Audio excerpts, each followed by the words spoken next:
Hello everyone, welcome to my channel. Please subscribe and keep watching more details. Julie Chrisley does not want to attend her resentencing hearing. Julie Chrisley does not want to attend her resentencing hearing. Fans were shocked when they heard this. This could be the biggest moment of her life. However, she does not want to attend in person. It has been revealed why she did not want to attend and what she is going to do instead of attending in person. Keep reading to find out more about the situation. Chrisleys go to prison. Todd and Julie Chrisley are currently in federal prison. This is for tax evasion and fraud. However, Julie may be able to get out earlier than she originally thought. This is due to them not having enough evidence to prove that she was involved. Savannah is hoping to have Julie home soon. Todd's top priority is getting Julie home. He wants her to be with her family and be able to live her life. He would rather her get out first. Julie Chrisley does not want to attend. Julie does not want to attend her court hearing. It is taking place in Atlanta. She is currently in Kentucky. Julie will be attending over a video call from Kentucky. Fans are wishing her the best. This is an important time for her and her family. It seems that Julie did not want to travel over 400 miles. However, fans do not blame her for not wanting to travel that far if she can attend online. She would have to be shackled in a prison van for hours on hours, or she would have to go to a transfer facility. It seems like a lot of physical hardship that she does not need to endure if she can attend via video chat. Julie Chrisley sat on the edge of her bunk, hands folded tightly in her lap, her knuckles bone-white from the pressure. The sterile light in the women's federal prison flickered above her, casting a buzz that had become as familiar as her own breathing. But today, the hum wasn't enough to drown out the storm of thoughts raging in her head. A guard had slipped the manila envelope under her cell door at dawn. Inside, a court notice. Her resentencing hearing was confirmed. A second chance, the paper read, one many inmates prayed for. But Julie stared at the words like they were written in another language. Her stomach turned. She didn't want to go. Not because she feared the outcome, though she did. Not because she was guilty, though the debate over her culpability still churned on the outside. But because the thought of walking into that courtroom again, of facing that cold wooden bench, of reliving the most humiliating days of her life, it felt like stepping back into a nightmare she had spent the last year trying to forget.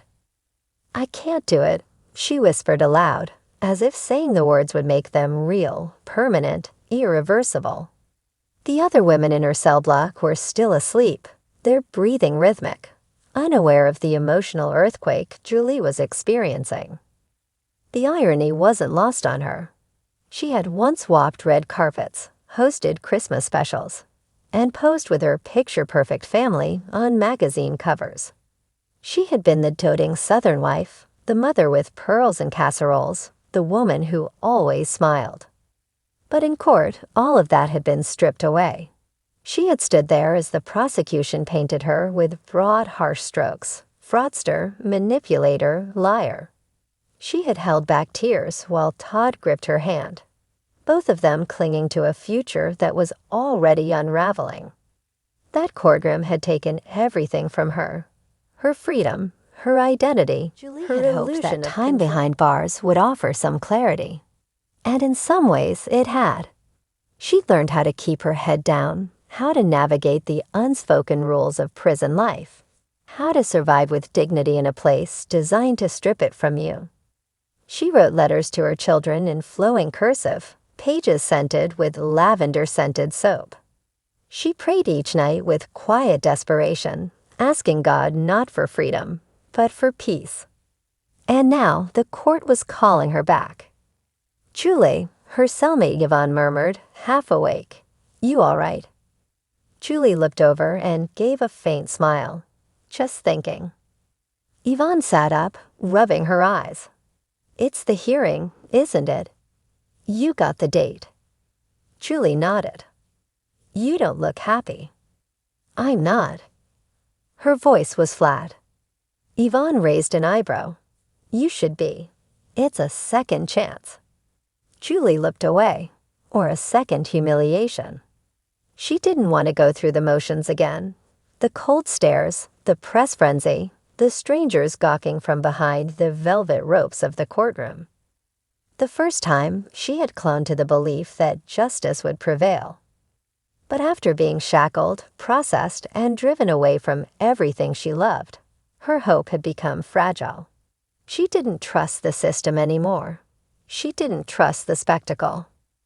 Most of all, she didn't want her children to see her like that again. Savannah had begged her to reconsider. "Mom," she'd said during their last phone call, voice cracking with emotion, "we need to show them you're still fighting, that you didn't just give up." But Julie wasn't sure if it was giving up or protecting herself. She had asked to appear via video call, pleaded even. But the judge, ever the stickler for appearances, had denied the request. "Your physical presence is required," the order read. Required. Julie felt her breath tighten in her chest. There was something deeply ironic about being forced to participate in a process that claimed to be about justice. For once, she wanted to have a say in what happened to her. And if that meant not showing up, then maybe that was her only way of resisting the narrative others kept writing for her. She walked slowly toward the common room, where a clunky desktop computer sat unused in the corner. She logged into the prison's legal email system and began typing a message to her lawyer. Subject: Resentencing hearing. "I've received the notice. I understand the implications, but I do not want to attend the hearing in person. Please explore every possible option for representation without my presence. I have my reasons. Trust that this is not a decision made lightly." Julie stared at the message for a moment before pressing send. News of Julie's reluctance to attend spread faster than wildfire. By that afternoon, TMZ had its flashed on their homepage.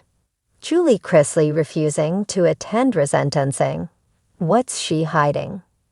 The speculation ranged from health concerns to emotional instability. Pundits debated whether it was a stunt or a symptom of guilt. But those who truly knew Julie understood the quiet rebellion behind her silence. It wasn't about fear or shame. It was about reclaiming a sliver of control in a life that had spun so wildly off course. Inside her prison chapel later that day, Julie knelt at the altar, the glow of stained glass colors reflecting on her tear-streaked face. She clasped her hands and whispered a simple prayer. "God, if this is the path I have to walk, give me the strength to walk it my way." She didn't know what the court would say. Whether they'd delay, issue a bench warrant, or send marshals to escort her. She didn't care. For once, Julie Chrisley was choosing not to perform for the cameras, not to plaster on a brave face, not to be the prim, perfect woman the world expected. She was simply being honest with herself.